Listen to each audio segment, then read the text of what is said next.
Hey there, I'm Alex Kidman. This is the Motorola Edge 50 Pro. Let's get into the review.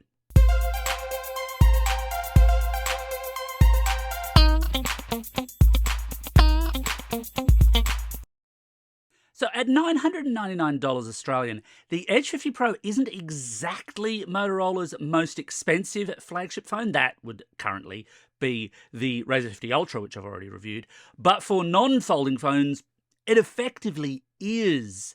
And that presents an interesting proposition because, on the one hand, $999 for a flagship, that's a pretty good price these days. However, some of the choices that Motorola's made give you pause for thought, make this a slightly harder phone to recommend than it really ought to be, even though on paper there should be a lot to like here. Let's get into the review, first of all talking about the design of the phone. So the Edge 50 Pro is built around a 6.7-inch 144Hz capable curved display, and I know that's a contentious element. A lot of people really don't seem to like curved displays. I don't mind the visual look of them, but I'll be honest and say, yeah, look, I'm kind of indifferent. It doesn't fuss me one way or the other, but maybe it fusses you. One design element here that does fuss me is at the back. So flip the phone around and you reveal one of three color choices. There's Black Beauty, Luxe Lavender, or Moonlight Pearl finishes. Now, Moonlight Pearl is an interesting looking thing in a plastic finish that Motorola says is quite unique. Luxe Lavender, which is what I've got here, and Black Beauty, however, are in vegan leather. And look, I think anyone who's watched this channel for any length of time knows that I hate the feeling of vegan leather. It really does something to me at a sensory level. Thankfully, Motorola does supply a very thin, simple case in the box, and you'd better believe that sucker went on this phone so fast it would make your head spin. You won't see it in this review without that case on, because I really don't like vegan leather. Your opinion may, of course, vary. But the colour choices are fine. They look quite good. You get this smooth, rounded-off camera bump that vaguely reminds me of some of the stuff that Oppo was doing a few years ago with its phone. But again, it's all good stuff, broadly speaking. The design is generally nice as long as you don't really hate curved displays. The display itself is also Pantone validated, so they're the colour accuracy people, although interestingly, by default, Motorola sets this on vivid colour, so quite oversaturated rather than natural, which would accord to what Pantone wants to look for. So if you want that, you've actually got to switch to it, which is an interesting choice. Controls are pretty simple. There's just volume and power on the right-hand side. At the base, you've got USB-C for data and power, and the SIM card slot, and that's your lot. The Edge 50 Pro is IP68 rated for water resistance, which is really good to see. It wasn't that long ago that Motorola was simply selling its phones as being water repellent, which more or less meant they weren't sponges. As a reminder, of course, that does not mean you can go scuba diving or surfing with this thing, but a quick drop into water should not kill it. Hopefully. Overall, though, I don't really have too many complaints about the design. It's quite nicely put together, and as soon as I'd actually put that case on, I stopped caring about the vegan leather at all. On the camera front, again, this is a story where the specifications suggest that this should be a phone that I'd really rather like. And honestly, for the longest time, Motorola's phones have had cameras which were good without being great. They never quite seemed to bump up to that level of premium flagship performance that you'd get out of a Samsung or an Apple, for example. And this looked like it should be the phone, especially at this price point, to break that particular run.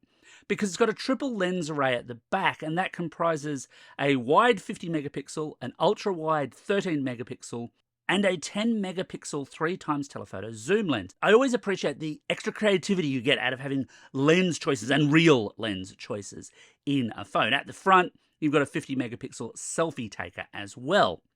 All well and good. 3x telephoto is not huge, of course. You can push that a little bit further, but predictably, it gets pretty poor pretty quickly. I'll demonstrate that here with a shot of a local water fountain. So here's the ultra-wide shot, which is all fine. And if we step through to wide, that's still fine.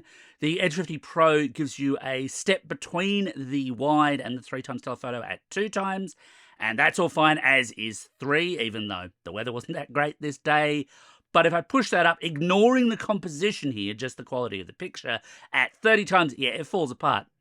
But the reality there is, everyone's 30 times, or everyone's really long hybrid zooms fall apart at some point or another. This is really not doing anything different there.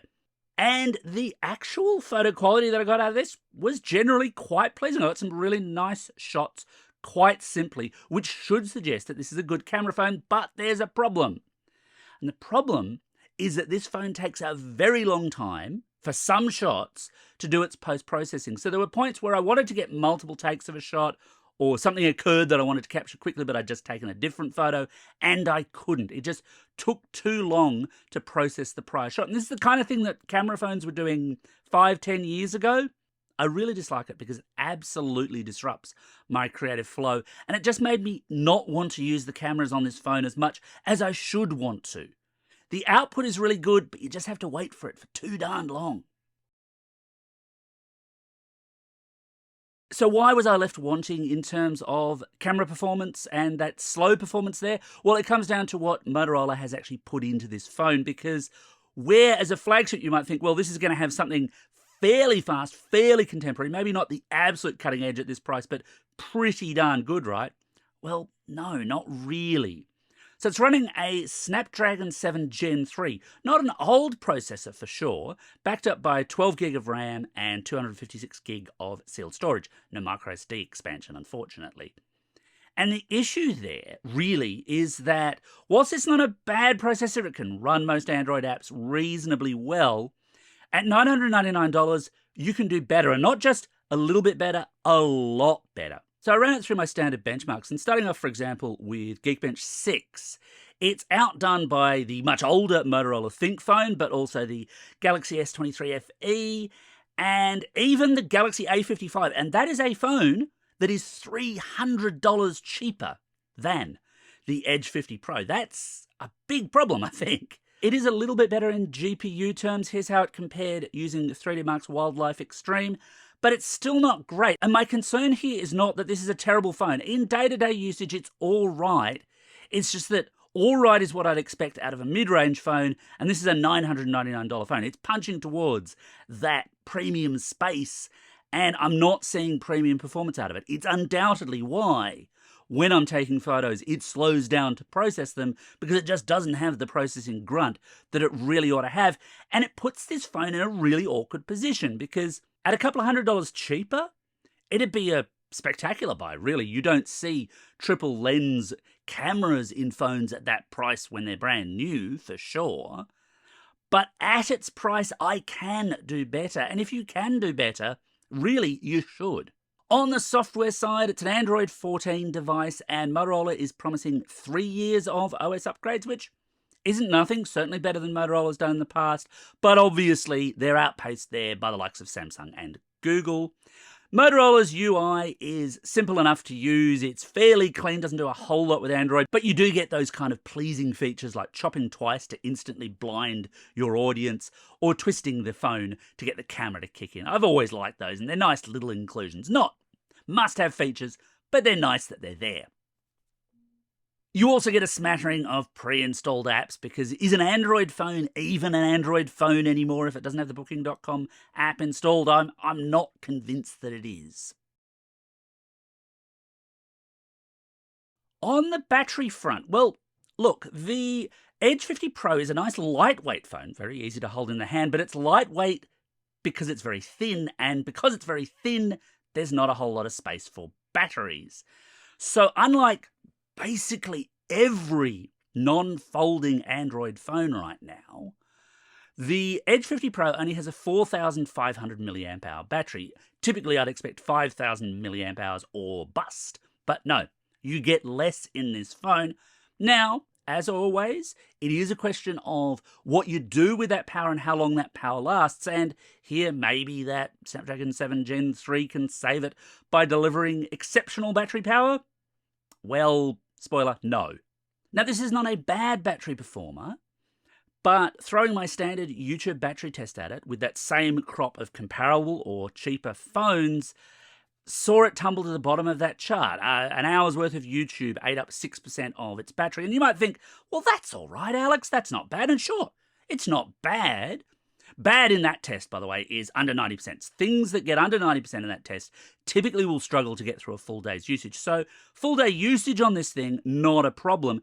But again, that comparison in the market, that comparison against what else can I get for this kind of money does not favor the Edge 50 Pro, and that's a big issue.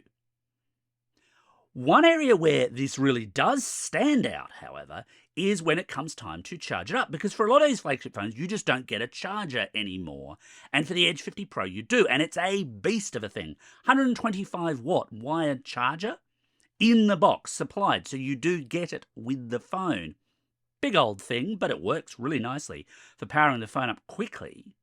It also supports up to 50 watts wireless charging. Now, that's not some fancy Qi 2 variant.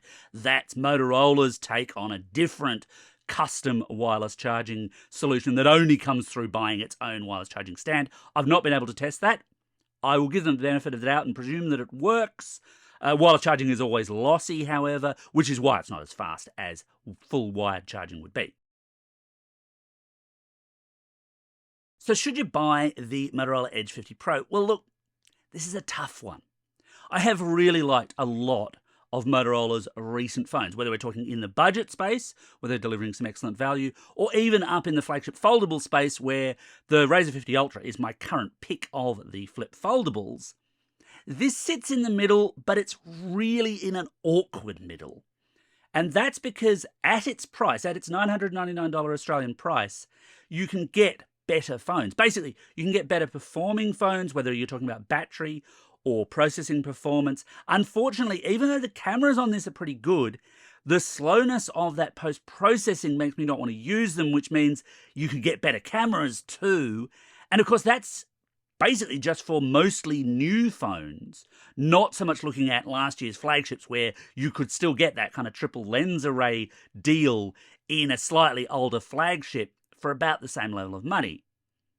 Now, if you could pick this up at a discount price, a couple of $100 off this price, it starts to become a much more compelling prospect. But at full price, at $999, no, this is not a phone I can recommend. Anyway, that's my take on the Motorola Edge 50 Pro. What do you think? Got any thoughts or comments? Throw them down below, and as always, thanks for watching all the way through to the end, and don't forget to hit like and subscribe.